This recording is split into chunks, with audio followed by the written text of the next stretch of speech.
మరకత శివాలయం 11వ శతాబ్దం నాటి బ్రహ్మసూత్ర మహిమగల గ్రామం.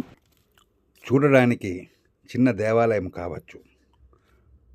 ఆనాటి బట్టి విక్రమార్కుడు సందర్శించిన దేవాలయం, శ్రీరాముల వారు పూజలు చేసినటువంటి దేవాలయం.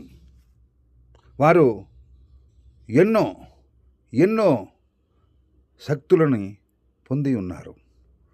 కాలభైరవుడి యొక్క అనుగ్రహం ఈ దేవాలయంలో ఉన్నది. ఇది చాలా పవిత్రమైన దేవస్థానం. మనసులో కోరుకున్న కోరికలు నెరవేర్చడానికి ఇక్కడ ఒక రాయి, మహిమ కలిగ రాయి ఇక్కడ ఉన్నది. మనము కోరుకున్న ఎడల ఆ రాయి తనంతట తాను అలా తిరుగునని గట్టిగా నమ్మకం. అలా తిరిగిన ఎడల వాళ్ళ కోరికలు వెంటనే తీరుతుంది. ఇది సత్యం, ఇది నిజం అని భక్తులకి అపారమైన నమ్మకం ఈ దేవాలయంలో ఉంది. ఈ దేవాలయాన్ని ప్రతి ఒక్కరూ దర్శించుకోవాలని, భగవంతుడి యొక్క కృపకు మీరందరూ కూడా ప్రార్థులవుదురని మనస వాచ కర్మన మేము కోరుకుంటున్నాం. కనుక ప్రతి భక్తుడు ఈ దేవాలయంకి రావాలని మనస్ఫూర్తిగా కోరుకుంటున్నాం.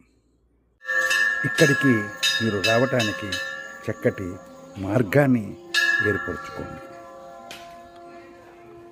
గ్రామం చిందప్ప, శంకరపల్లి మండలం, జిల్లా సంగారెడ్డి. శంకరపల్లికి అతి చేరువన ఉండే ఈ దేవాలయం ఎంతో పవిత్రమైందని, కార్తీక మాసం మందు ఎంతోమంది భక్తులు అక్కడ వచ్చి మొక్కులు చెల్లించుకుంటారని ప్రతి ఒక్కరూ చెప్పుకుంటారు. ఇప్పుడు చూస్తున్న దేవాలయం అదే. మీరు కూడా మరకత శివాలయానికి వెళ్ళాలంటే మీరు ముఖ్యంగా అమీర్పేటకు 45 కిలోమీటర్ల దూరం ప్రయాణం చేయవలేను. రకరకాల మార్గాలు ఉన్నా మేము వెళ్ళిన మార్గం పటాన్ చెరువు నుంచి ముందుకెళ్ళి ఎడం పక్కన శంకరపల్లి మీదుగా ఈ మరకత శివాలయం బ్రహ్మసూత్ర, ఇక్కడికి చాలామంది భక్తులు ఇచ్చేశారు.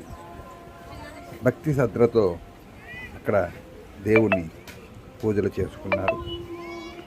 ఎన్నో రకాల గొప్ప విశిష్టత కలిగిన ఆ దేవాలయం.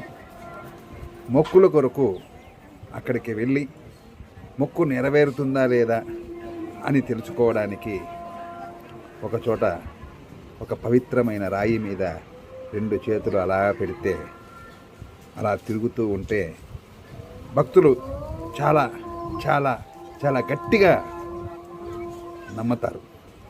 కనుక మీరు కూడా ఈ దేవాలయంకి వెళ్ళి అక్కడ సిస్టమ్స్ని చూడండి. పంచి కట్టుకొని గుడి లోపలికి వెళ్ళమని, చుట్టూ కట్టుకొని గుడికి వెళ్ళొద్దని కొన్ని బోర్డులు అయితే అక్కడ పెట్టారు. దానిని మనం ఇక మీదట వెళ్ళేటప్పుడు పాటించవలసిందిగా కోరుతున్నాం. ఎందుకంటే గుడికి వెళితే ప్రతి ఒక్కరూ భక్తి శ్రద్ధలతో వెళ్ళాలి. వెళితే మన కోరికలు నెరవేరుతుంది. అంత దూరం వెళ్ళిన ప్రతి భక్తుడు ఏదో ఒక కోరిక ఉంటుంది. ఆ కోరిక వల్ల అక్కడికి వెళ్ళాలని మనస్ఫూర్తిగా కోరుకుంటున్నాను. 11వ శతాబ్దానికి సంబంధించిన ఈ దేవాలయాన్ని మరి ఒక్కసారి ప్రతి ఒక్కరూ సందర్శించాలని మనస్ఫూర్తిగా కోరుకుంటున్నాను.